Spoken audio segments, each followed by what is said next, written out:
Welcome to another episode of Well, Don't Tell the Kids. I'm Janet Lee, your host, and today I'm speaking with Jeff Joseph.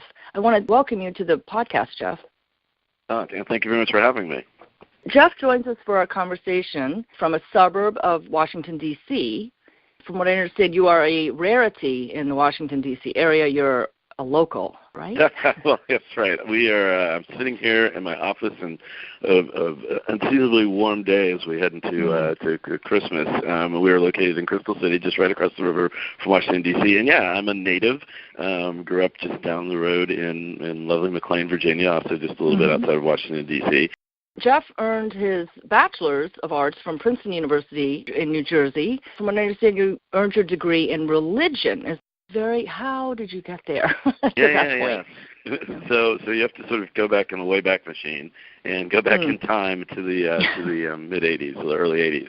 And it was really around the time of the rise of the Christian right in politics. And, being a D.C. native, I've always been interested and engaged in politics. And I was sort of intrigued by the impact of, in this nation where we talked about separation of church and state, yet there's long been this history of intersection of politics and public discourse and religion. And so that sort of piqued my interest. I also come from a family of ministers. My grandfather was a country Southern Baptist minister with small churches. My father was an ordained minister. We sort of joked that he didn't have a church, but he was available as sort of a minister for rent, for hire, for baptisms and weddings and things. So I was sort of intrigued or interested in that part of my own personal history as well. So the two sort of came together and drove my interest in sort of getting a better understanding of the intersection of civil discourse, politics, pop culture even, and religion. That's interesting. Pop culture and religion. How can you just give an example of that? That's pretty intriguing. Well, think of go back in the Wayback Machine in the '80s, and sort of the symbolism in pop music of the cross and appropriating, sort of reclaiming that symbol, and in the debate in pop culture, if you think of films and the way that we portray, I'll stick with Christianity for purposes of this discussion, but the way we portray, the historical figure of Jesus. Was he sort of this divine being? Was he this social justice warrior? And the way that was presented has been presented in popular culture, in movies, television, and music. Sort of intrigued me as well.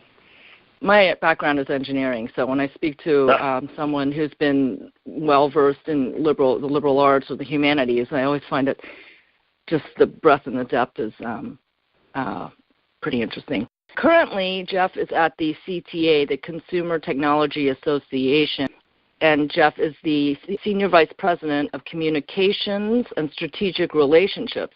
Can you unpack the path from your AB in college in religion to your current position? Yeah, I think that's, we were sort of joking about your engineering background versus the broader liberal arts approach. And one of the things I think that I find attractive about a liberal arts education is it can be a platform to go in so many different ways. Not to say that engineering isn't, but obviously that I would suspect the majority of people who study a specific discipline, engineering, medicine, et cetera, sort of follow a specific path.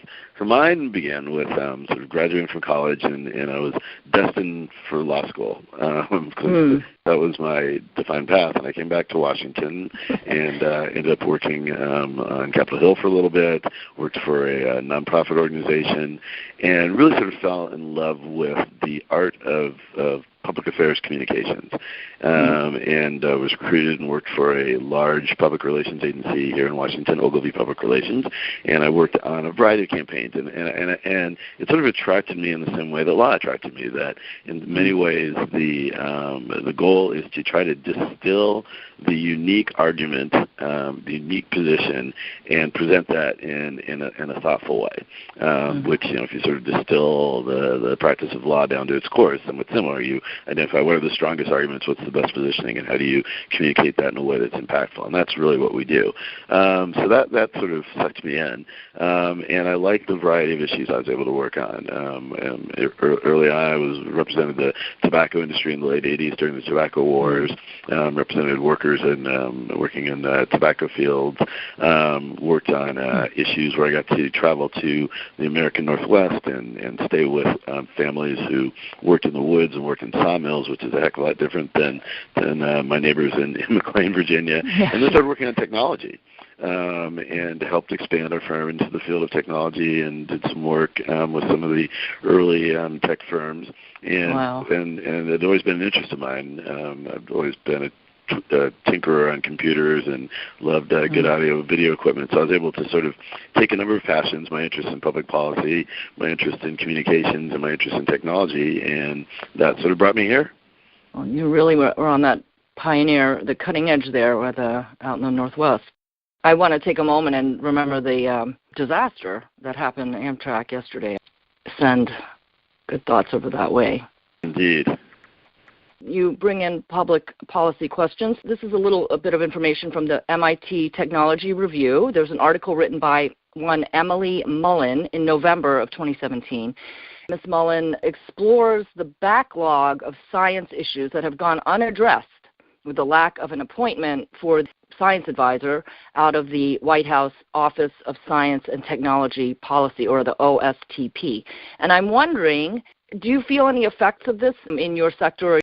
The OSTP has advised in the past on a wide range of topics from artificial intelligence, nuclear energy, oil spill containment, disease outbreak, and climate change. Right. So, I'll just say that we take a broad look at what the administration is doing and how it impacts the technology sector. And while certainly it would be, we hope there continue to be people who understand innovation and technology that surround the president. If you take a broad look at some of the steps that the administration has been taking to promote technology and promote innovation, I think there's a good story to tell. And let me make it clear that I know this may be among the most controversial administrations, certainly in our lifetime, and this is not an endorsement of the administration overall. But let me just talk about what they've done in the areas of innovation. So one, they came in, the president came in, and he took a look at the regulatory playing field, and he said that there are just too many regulations, that we need to deregulate to unleash innovation, and I think that's generally a good thing. That innovation works best, and economic advancement works best when it is not encumbered by a variety of burdensome regulations. And we can argue over the definition of burdensome and which regulations make sense. But as a general approach, I think that was a good sign. Second, if we look at this tax bill that's being debated, that's currently consideration in Congress as we speak. I'm not speaking about the impact on your or my personal income taxes, but from a corporate perspective, the lowering of the tax rate, corporate tax rate, and creating incentives to repatriate, to bring back funds that have been parked overseas because of our high tax rate, that's generally a good thing. That again will allow companies to invest money into innovation and hopefully job creation. And beyond that, if we look in certain areas of technology, we've been working closely with the administration to sort of the introduction of self-driving vehicles, and been open to our ideas, and again open to the concept that less regulation can be more. Obviously, we need to make sure the safety restrictions are in place, but this is a promising technology. And even in the areas of artificial intelligence, which you reference, we've seen good signs of this administration of understanding that we need to let the market place take the lead, that again we need the proper safeguards in place, and the government can play a role in that discussion. But again, I think if you take the sort of broadest look at the administration and what the steps they're taking to unleash innovation and let the marketplace work, I think there's a pretty good story to tell. Last week's controversy, do you have any comment about the net neutrality repeal out of the FCC? So we have members on both sides, and we're sympathetic to both arguments. As a fundamental principle, we believe that the Internet should be open and accessible to all. We were at the forefront of the fight, if you remember a few years ago, the battle over the Stop Online Piracy Act, SOPA, and PIPA, which we believe would effectively shut down the Internet. We were at the forefront of that battle. In fact, early on, we were among the early leaders to fight for a free and open Internet. So we fully believe in that principle, and are sympathetic to the arguments that rolling back so-called net neutrality might impact that. At the same time, we are sympathetic to the concerns of the carriers that they need incentives to continue to build out our infrastructure. If you look at our average broadband speeds, if you look at our broadband penetration, for the world's largest economy and the most innovative country, we lag behind so many nations, and we need to ensure that we are providing the incentives to encourage the build out of next gen technology. We're sitting on the verge of transition to 5G wireless, which is going to bring a boon of benefits and innovations and new technologies.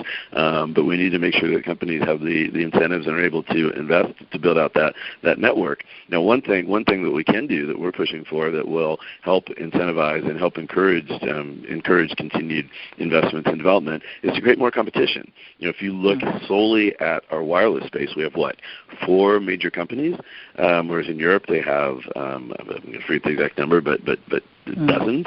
That's just not a way. Competition will lead to greater consumer choice, to lower pricing.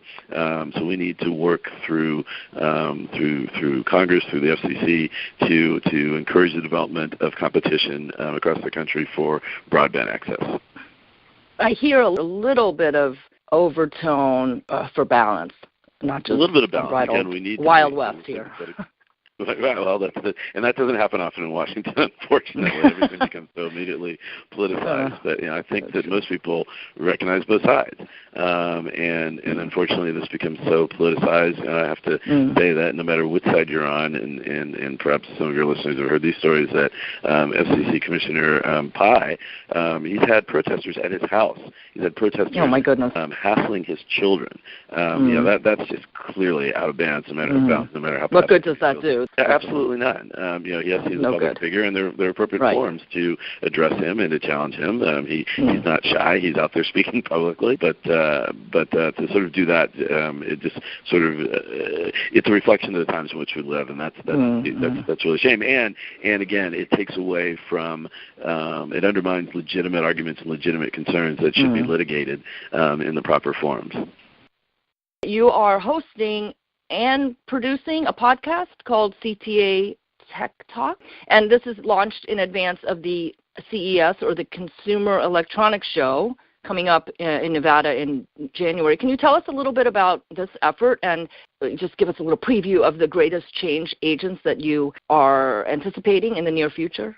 So we're a trade association based out of Washington, D.C. We represent about 3,000 companies across the consumer technology spectrum. But as you noted, what we're probably most famous for, most known for, is producing the CES each year, the big tech show out of Vegas, where all those great products that you're going to want next holiday season will be introduced. And it's really where the global tech community convenes for 4 days to see the next trends, to see the newest innovations, to network and connect, and it's just an amazing sort of. It's not a 3-ring; it's like a 15-ring circus of technology, and. There's so much that goes on there. I mentioned that it has traditionally been the launch pad for so many different technologies, from the DVD to satellite radio to digital television, high definition television, to more recently 4K ultra high definition television. We've seen the smartphone and tablet revolution was amplified at CES, and just every major technology has either launched or been amplified through our show. And as we look forward to this year, it's a little early to know which specific products will be take center stage and grab the. So maybe trend-wise, or what do you see as? Yeah, so in general trends, we're really excited about a number of things. One is, I mentioned earlier, 5G. And 5G is the next generation of wireless connectivity, and we really think it has the opportunity to leapfrog connectivity. Maybe for your listeners, the easiest way to think of it is if you've ever tried to download a video or stream a video over your existing infrastructure with your existing carrier, you may get some lag. There may be some buffering that occurs. With 5G, that's not going to happen. I mean, obviously there may be instances, but as a general rule, that's not going to happen. It increases speed. There's more bandwidth to allow for that content to come through. And when you think about, for example, the opportunities not just in the consumer sector, but for remote surgery. A surgeon who has access to 5G will be able to conduct surgery from afar. So you have access to populations who don't immediately have access to a medical facility and able to have high-quality medical care. That's the promise. And that leads into some of the other trends we expect to see. The smart cities, the cities of the future, where 5G will help increase efficiencies. Officials will be able to monitor traffic faster and better through sensors placed throughout the city, and through 5G connectivity. They can send emergency vehicles faster and with more accuracy. They'll be able to monitor the air quality and address issues there to reduce CO2 emissions and inform citizens, and even emergency alerting become faster and more comprehensive and more targeted based on 5G. So 5G connectivity, smart cities. We're very excited about artificial intelligence, which we referenced. It'll move beyond. We think of artificial intelligence as existing in containers right now. So one container may be your smart speaker, your Google Home, or your Alexa. You see it in your car, where it becomes responsive. We see it in other machines and robotics that are able to learn and respond to our actions and our verbal commands and cues. So I think we'll see a lot of work around AI. And then there's self-driving vehicles and vehicle tech will continue to advance. I think we'll see a lot of that. Sports technology. Not just in the way we sort of have the quantified athlete, the digitized athlete. We're able to monitor performance and enhance performance through that sort of monitoring to enhancing the fan experience, both on-site and remotely. So there's a lot, but those are a few of the things we're really looking forward to.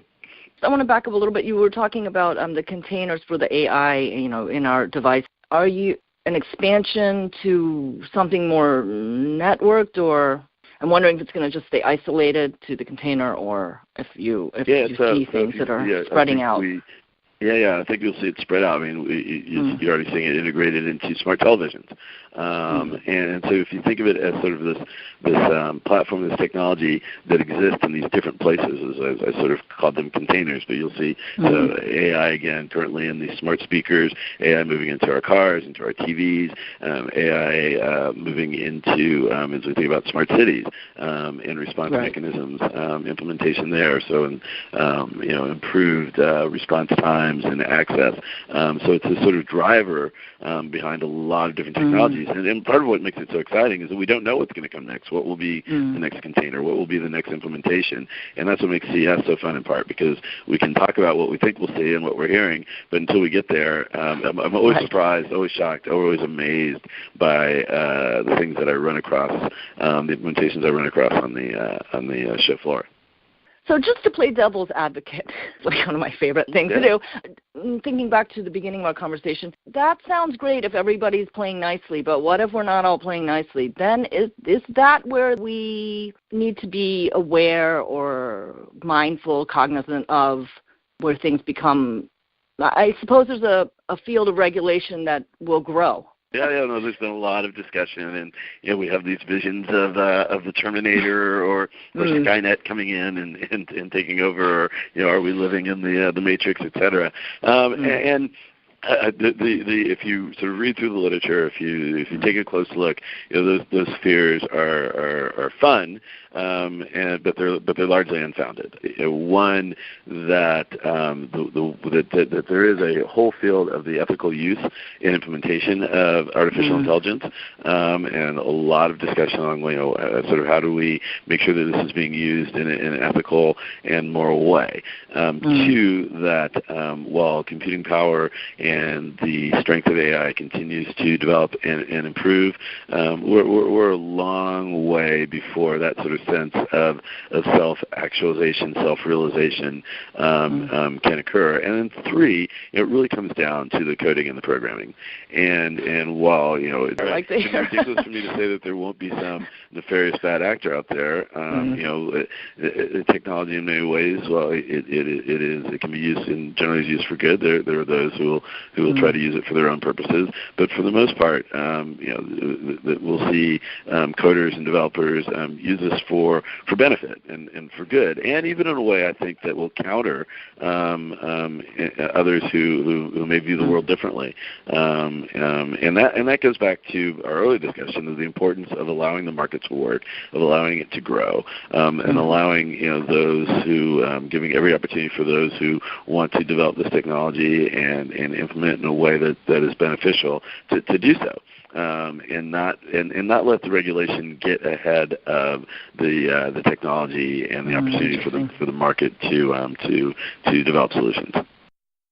So your podcast is a weekly one? CAS or CTA is funding it. I'm not positive. Yeah. So it's the CES Tech Talk. Thank you for promoting that. And it's been we've been doing it weekly, and it really sort of covers some of these areas we talked about that we're excited to see at the show. We did a really interesting piece on digital health and digital therapeutics, on smart cities, on intelligent transportation and self-driving vehicles, the future of mobility, sports technology, and then just sort of general overviews of the show. So for anyone who's planning to attend CES 2018, running January 9th through 12th in Las Vegas, it's a great way to get to talk to. We talk to amazing people who are heavily engaged in these areas, really, really smart people. It's a great way to sort of get a primer on what to expect at CES and have some context as you walk around the show.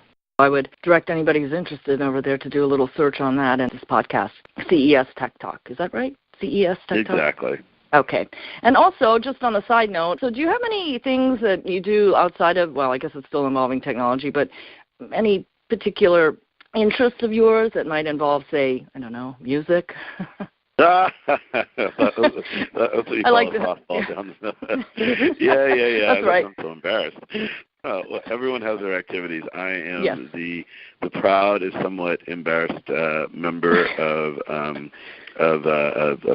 Dad's band here in Arlington. It's an amazing thing, life. As you grow older and life changes and your focus changes, that we found a group of friends we met through our kids in elementary school and discovered we all had a love of music and came together to put together this little thing. And it started off literally in my garage where we played for some of our friends, and it's grown into what we call Thor Nation, where we get a few hundred people who come out a couple times a year to pretend like we're young again and play songs from our youth and a few contemporary songs. And it really is just a great way. It's a celebration of community. That's the way I like to describe it. Yeah. I love seeing friends and family from throughout our community here in North Arlington come out and celebrate and sing along and dance and reconnect. It's always amazing to see. I didn't know that people had relationships or were friends. And I haven't seen so-and-so since our kids were in preschool. It's great to see them again. To have that sort of celebration of community is really very special. And I'm curious about the title of it, Thor Nation, or the name of it. And also, is there does it have a website or something where people can? Well, again, be careful what you ask for. So the name refers to sort of the male version of a female cougar. As you get to a certain age, active in different ways. So it's a celebration of middle age in that sense. Wow. And we do have a Facebook page. You can Manther on Facebook, and you can see as our mottos are. It's important to recognize that we are not professionals; that we are hacks. The more you drink, the better we sound, is our motto. You don't have to. We certainly respect people of all different approaches, but it's just factual. If you have a couple of drops of your favorite beverage, you'll find you may enjoy us more than if you walk in sober. Well, I think that is wonderful. Everybody needs an outlet, and it's a good way to just build community and give back in some way. Exactly. So, it's just a lot of fun. So that's Manther. So there's a lot of multimedia points here that the audience can take from this as well. But I'm very excited to hear what's going on out there. Looking forward to seeing the news out of Nevada, Las Vegas, in the new year. I wanted to thank you very much again for joining us, Jeff, today. My pleasure. Thanks for having us. We'll be happy to chat after CS and tell you what we saw. Oh, great.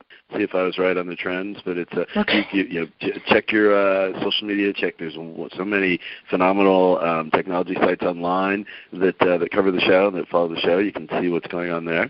What's the top place to look for us? Oh, wow. We have so many. We have a close relationship with Engadget, with CNET, with Digital Trends. CNET, yeah. Just Techlicious is a wonderful site, and there are just so many throughout. And, of course, all the major news outlets also come and follow us as well. So pick and choose, try them all, and you'll get. It's a great way because it is a business-only show. It's not open to consumers. It's for businesses only. You have to have a business interest in the technology industry. Right. To attend. So a great way to sort of see what's going on and view can be through some of these media properties. Well, we'll call that a wrap for this episode. Once again, my guest has been Jeff Joseph, and I'm Janet Lee. So please stay tuned for more episodes of Well, Don't Tell the Kids.